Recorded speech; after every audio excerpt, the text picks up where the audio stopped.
Fla fii lii fi am de télé bi mosoo xam loolu ah Fla ba pare Fla kenn xamu ko regardez notre invité d'abord c'est sûr que vous ne le connaissez pas et ne me demandez pas qui c'est on le montre c'est mon ami mon frère Ombre yow toogal foofu sama xarit la Ombre regardez ku xam Fla na ma wax léegi nii ma xool. Ombre Zion. Ombre Zion. Ombre Zion. Ombre Zion. Ombre Zion. Ombre Zion. Ombre Zion. Ombre Zion. Animateur bu amul lu muy wax en fait yi lay def.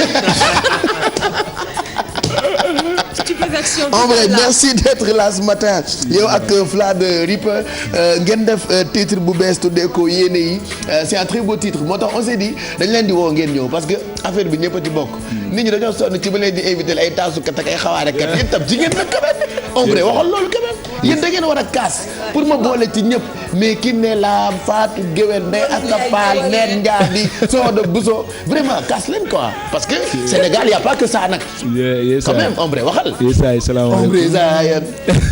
Ombre Zion. baax na ci pour Ombre ça c'est un titre hein? Non je vais faire ça. Il faut le faire. Refrain bi baax. Il faut le faire. Ombre Zion dina ko def type de l'été. Ombre Zion. Ombre Zion. Ombre Zion. Il faut en faire un titre. non baax na promo la. après nga big up ma ti Pape Cheikh. Ombre Zion. Pape Cheikh. Ombre Zion.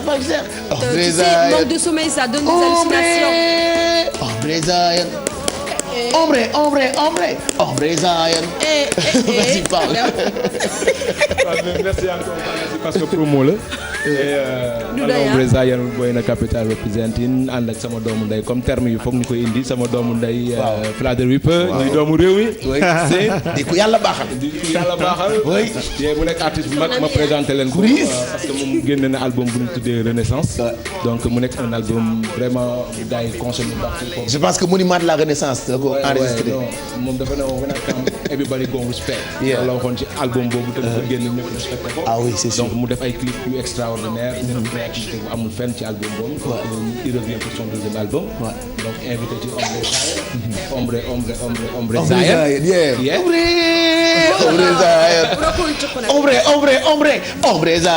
Yes I. Ombre Zion. Ombre Zion. Ombre Zion.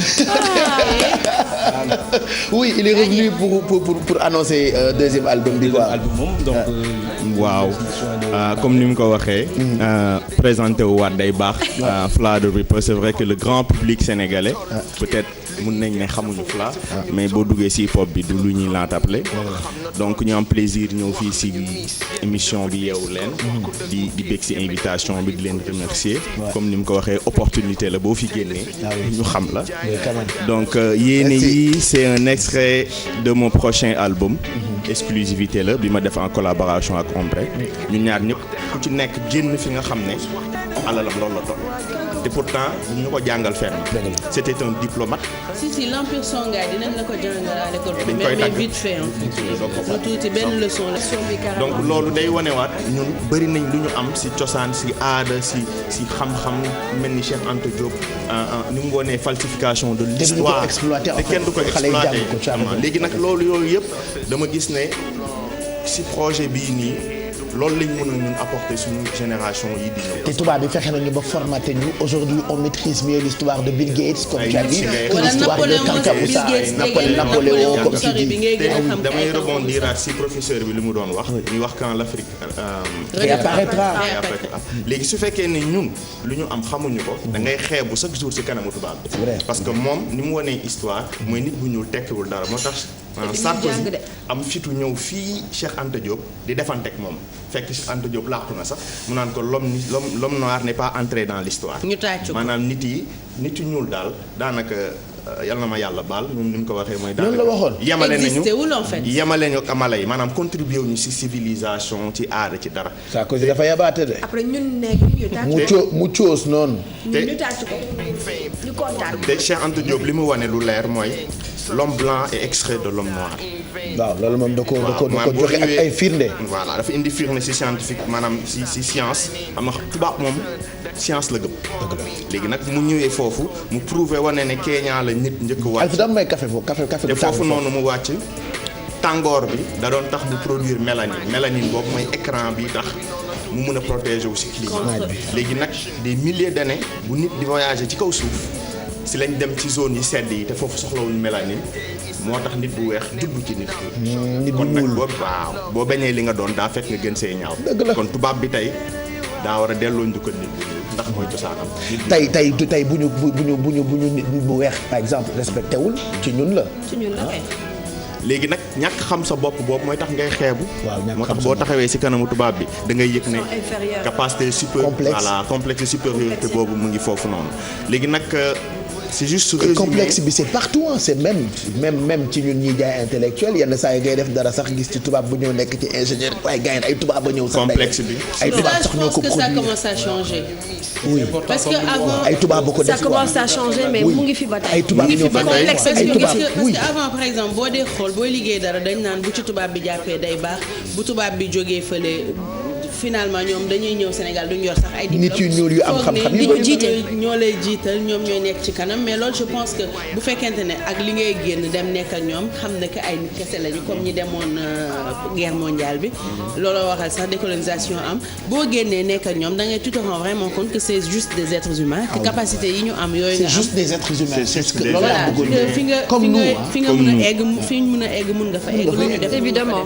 yàlla ñëpp la jox xel. supériorité ci je pense que benn benn côté politique bu mooy c'est juste que des êtres humains je sais pas terme la sax boo xam ne infériorité da ciy feeñ donc je pense que lu ñu war ñu en tant qu'artiste acteur aussi mooy di développer ay produits di permettre nit ñi mën a use mind bopp indiwaat. di développer. parce que Kanka Moussa bi looloo ko nar a indi c'est son album ba tamit ci suñu combat wala reggae wala whatever am ay touches yu sénégalais autant pour moi ñu sentir ne am nañ fi ay njagambay yu ndaw am nañ fi ay Youssou Ndour yu ndaw am nañ fi whatever quoi parce que ñun waruñu jéggaani dem jàngi mun naa way rock way pop whatever nga déglu ko ne kii américain la mais je pense que am nañ ay bibliothèque yu mel ne ñoom njagambay ñoom bu kute ñooñu nga xam ne boo xuusee ci ñoom foo ko way mën nga ko def ci blues ci rock ci pop whatever foo ko mën ci teg gaa da lay respect quoi c'est des paroles sacrées. beneen bi aussi mooy ñu fexe paraître parce que ñun tamit on est des artistes on est là mais on est underground et ailleurs bu ñu génnee Sénégal on est bien accueillis tu vois dañuy def affaire yu mag festival yu mag am ay artistes yu mag yu ko sekkal on est bien accueillis donc il est temps aussi Sénégalais yi bàyyi xel aussi mais pourquoi loolu en fait waaw parce que aussi je pense que comme ni ñuy wax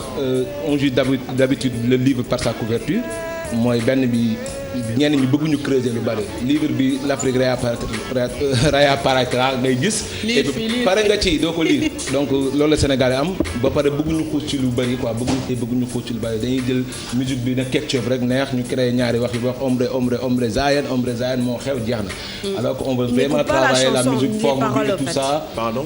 donc boo amee niveau boobu aussi tu n'es pas consommé quoi donc du la raison ñun aussi on veut paraître ci système boobu mais amener à compétir ak yeneen Sénégal ak yeneen Artistes africains parce que aujourd'hui ñu dem awards américains yoo fa gis sénégalais et lu tax parce que musique bi du compétir foofu alors qu'on a beaucoup d'artistes ici qui ont beaucoup de talent comme li nga wax voilà tu vois ay njagambay yu ndaw a ngi fii ay ombre yu ndaw a ngi donc fii pourquoi tey jii du ñu am ay Youssou Ndour yu ndaw ñu am ay yeneen ak yeneen yu ndaw ci domaine bu nekk quoi on peut rester hip hop reggae whatever mais ñu am maturité ak niveau Recherche bi. bu mën a compétir ci àdduna léegi nag ñun loolu lañ bëgg a woon Sénégal yi nañ ñu bàyyi xel parce que on a vraiment du talent je le dis te loolu xeetu sant la fu ma dem dinaa ko wax xeetu sant la bu la yàlla maye nga mën a voyager ci différents genres musicaux waaye teg ko ci nit ñi di daanu ngay dem feneen kenn xamuloo génnewoo album et tout ñu lay accueillir ci ay festival yu mag nga joué Stromae joué wàcc nga yéeg joué keneen a koy joué yéeg wala nga joué Morgan Heritage yéeg joué loolu sac la ci Sénégalais mais mënuñu ko gis parce que on n'a pas une présence et puis c'est ce que je te disais tout de suite maa ngi lay tooñ sax xaw ci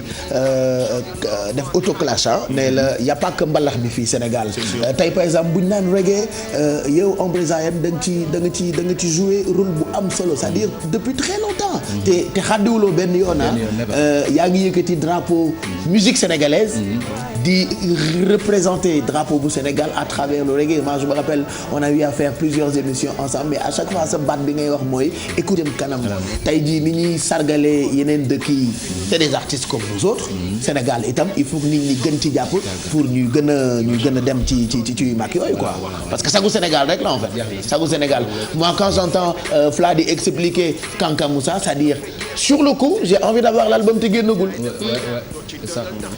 C'est un parce que teg na xel quoi. En plus artiste buy rap en anglais la. Ah oui. am master et tout ça. Ah oui. Donc il est local et international.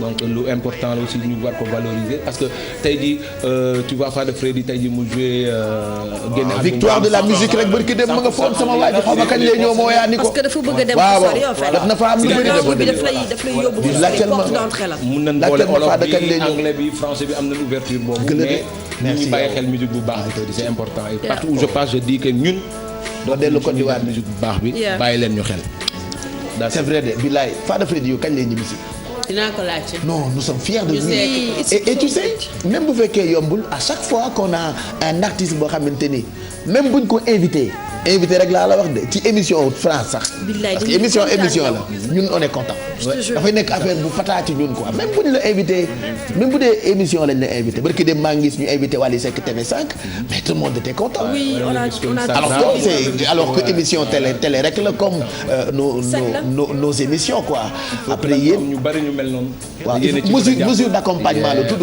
il faut que mu am ay mesure d'accompagnement bi c'est les animateurs c'est les médias c'est l'artiste c'est le staff de l'artiste et tout ça. disque yi boo fa demee li ñu lay njëkk laaj mooy foo toj sa dëkk ndax toj nga fa. évidemment boo doonul kenn sa dëkk munoo doon lenn fenn. donc ku lay ñu lay njëkk. surtout que aussi parallèlement sa dëkk dafa ndaw. ñun dañu foog ni Sénégal dafa rëy. loolu yëpp am na si mais après non ci ñun. ci ñun boo fi tojee ñu xam la ni. da ngay foog ni yow yaa star planétaire. tu as circoncis le lion. mooy force ni waaw baax na moo tax nag tey jii nii baax na ñu xoolaat musique bi mais tamit ñu xool nu ñuy accompagner musique bi. tey jii Davido il a signé son premier contrat chez Sony Music. $1 million. oui mais te ñëwuñu rek signé ko c'est des années de travail te waa dëkkam kese ñoo ko jàppale. et tu sais musique nigériane bi regarde des fois je dis que ça cartonne l'afrobeat. dafay cartonner même rythme bi la. moom ngay dégg ci Davido. moom ngay dégg ci keneen ku waaye seen tur yi la fàtte Pisquare ci way Alaaji moom ngay dégg ci Toufès sama xarit bi Toufès kenn la non. voilà Corridé Bello ci ñooñu ñëpp même beat bi la alors que ñun fii nii.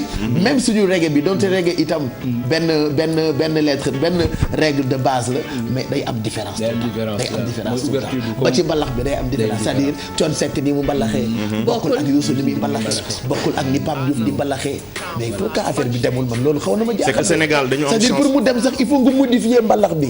Cheikh Lo par exemple pour mu am ay distinction daf ko modifier. Youssou pour mu am ay distinction daf ko xaw a modifier. Ismaël Lo même chose Thione Seck même chose je sais pas. je pense que. waaw li ma doon wax rek mooy ne Sénégal dëkk la bu tuuti waaye dëkk bu am solo la. ah oui. ndax àdduna moom. bëri na waykat waaye artistes yu njëkk signé ci Afrique fii. Sénégalais yi bokk nañ ci. ndax seen talent ak seen ubbeeku. moo tax bi ñuy wax réewu teranga la ku fi ñëw xëj fi. donc pour man le problème c'est pas population bi ndaw na wala ndaw lu Jamaïque réewul noonu. te pourtant dañuy yëngal àdduna. pour man lenn la rek mooy organisation bi nekk autour. organisation BDS de dëgg la de. liggéey bu muy laaj ko nga am ay objectif parce que projet boo gis ça demande benn 5 ans pour nga mën a atteindre le sommet mënoo ñëw rek nga yegg ci kaw léegi nag foofu noonu nag la ñu war a xoolaat maanaam nu ñuy organiser aux structures yi nu ñuy fexee ba artistes yi seen fréquence de diffusion ci télé yeeg yooyu noonu yëpp ñu yombalal leen ko des labels qui y ait des projets ak yooyu noonu ñu mën ko pousse mu jëm kaw pour man ci côté boobu la desee te tamit yeneen dëkk lu ñu nangu def ci alal ci musique fii gars yi pare guñ ko ci on a même plus de maison de production am nañu peut-être Express mais comme ni ñu ko amee woon sànq rek maa ngi wax professeur j'ai l'impression que Dakar dafa développé woon en 1960 vous vous rappelez de Jololi vous vous rappelez de jamonoy Talla Diagne cantine B200 quelque chose à l'époque quand un album sortait dafay doon nekk événement c'est-à-dire nit ñi dañ doon xëy 8 heures comme ça se passe actuellement en France comme ça se passe ailleurs quand un album sort gars yi dañuy dem rang di ko xaar loolu moo amoon Sénégal si vous vous rappelez bien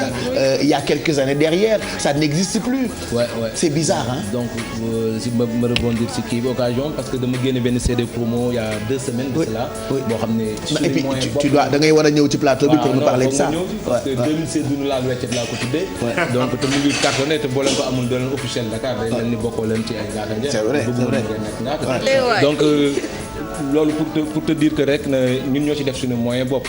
j'avais donné 11 singles ci net bi en streaming. ma xalaat ne dama ko war a def CD ma def ci 3 bonus tracks yu war a bokk sama album buy génn mois de mai.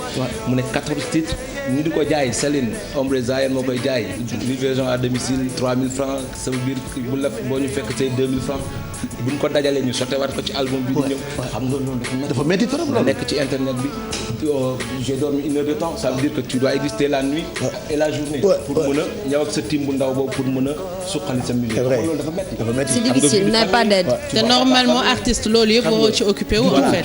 toi tu dois juste être là ak sa talent. foog au moins nit ñi jàppale ñu au moins mu gën a yomb parce que boo amee benn diffusion bu baax bi ça va te permettre nga nit ñi solliciter la.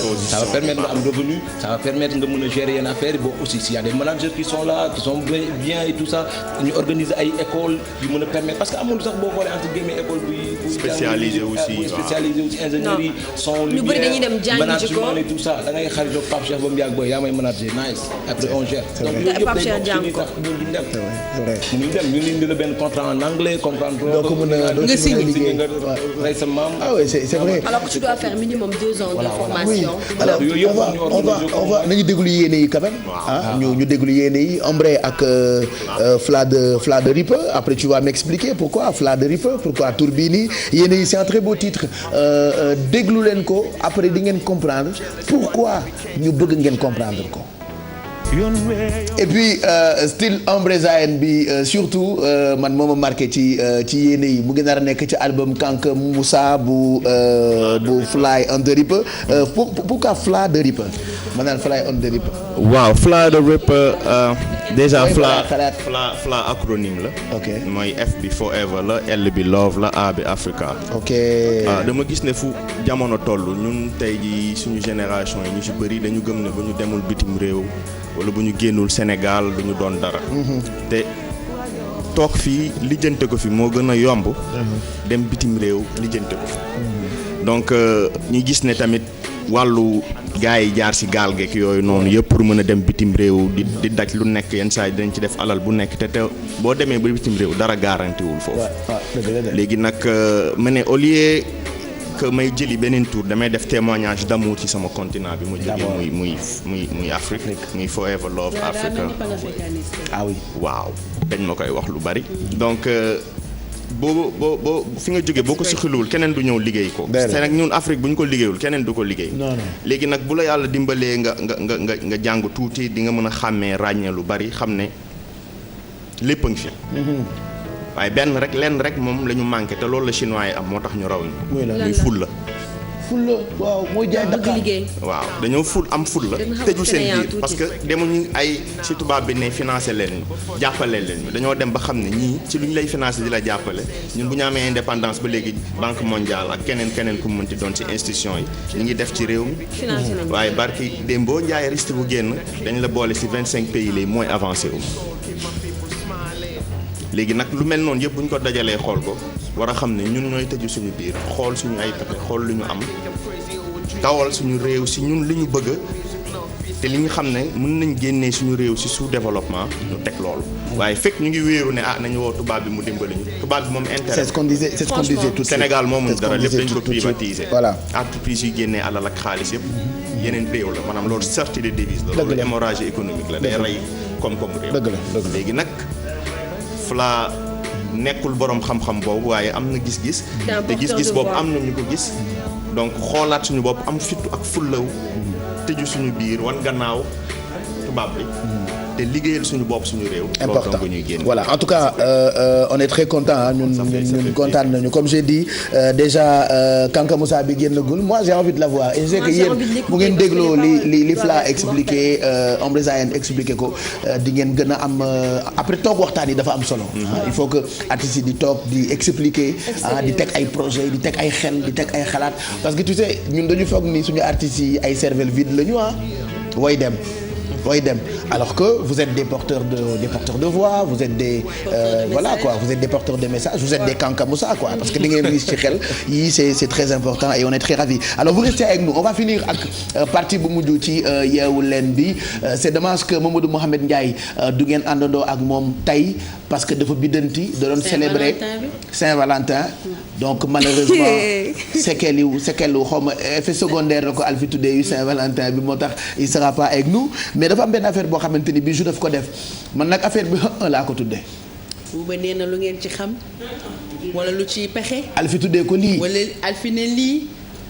man daal rubrique bu bees bi xaw ma nu ma koy tuddee. man xam naa ne bu ñu ko seetaanee ba pare internet yi la ñuy bàyyi yéen ngeen jox ñu seen tur. mais qu'est-ce que tu as demandé aux gens. la wax en fait ce qu'on ci li ñuy wax mooy relation couple yi. ok parce que couple xam nga dafa délicat tout le temps il y a des petits problèmes qui surgissent wala problèmes yu mag et souvent da ngay toog doo xam naka nga war a réagir. et surtout quand tu vas demander conseil à une personne peut-être mun na prendre parti des choses comme ça donc léegi chaque lundi dañuy poser benn question boo xamante ne ñi ci mbedd bi ñoo ñuy répondre tey li ñu leen laaj. mooy bu fekkente ne da nga am jëkkër wala jabar nga ñëw fekk ko beneen nit par exemple nga bett ko. ban réaction ngay am xale yu góor yi joxe nañ seen réaction xale yu jigéen yi joxe nañ seen réaction waa plateau bee ngi tiit balaa kenn di xam. j'arrive plus à respirer comprendre par exemple bu fekkee man mënuma kii sax. kii wëli. quel choc. bu fekkente ne da nga am sa jabar nga ñëw fekk ko ak beneen góor. naka ngay réagir bu fekkee da nga am sa jëkkër nga ñëw fekk ko beneen jigéen ban réaction ñii ñi ngi miir nañ xool waa mbedd bi luñ ci wax. na fekk sa jabar ak beneen góor ci beneen situation boo xam ne mën nañ ko bañ a expliquer lan mooy doon sa réaction. donc ma première réaction c'est n'est-ce pas mooy dal d'abord. loolu ñaaw na trop. donc après li may def mooy li ci lislaam santaane rek parce que. mais mun naa ko rey sax parce que mbëgg dafa sori jigéen wala sama la su ma fekk benn jigéen mu sama mag sax amul droit waxtuma ak benn jigéen moo fekk sax mun naa kaa rey. beneen góor. waaw kooku amul kii kooku damay dal ci kawam waaw. nooy dalee ci kaw. waaw kooku bala muy génn lu leer ko fi kooku du génnee noonu lu ko fa dugal génnewu ko fa. xeex ak moom. non waaw kooku du ma ko may dara kooku du génnee noonu de waaw ndax non soxna si kay xam naa ne moom après moom day ñibbi waaw ndax moom loolu mënu ma ko digérer. non du ma xeex du ma xuloo parce que ça n'en vaut pas la peine naa bàyyi ba xale jigéen dem après li ñu réglé maa moom ñu réglé ko. lu tax yow da nga jàpp ne da lay yeb wala lan. non c'est mieux comme ça parce que lépp dañ ko réglé sutura sans kenn xam ko. dina metti si moom dina metti si ku góor gi waaw. doo tey sax. non tey amu si parce que loolu sa ngor et puis sa passeport du la may nga tool parce que tu ne cherches même pas à comprendre qu'est-ce qui se passe. soxna moom boo ñëwee fekk ak moom góor fase ko mooy lu dagan si waaw mais ku góor gi moom balaa muy génn kër gi moom dina wax lu ko gaaw bu génnul ak lu ko yaayam jure woon du génn ak yére moom ba mu dee rek.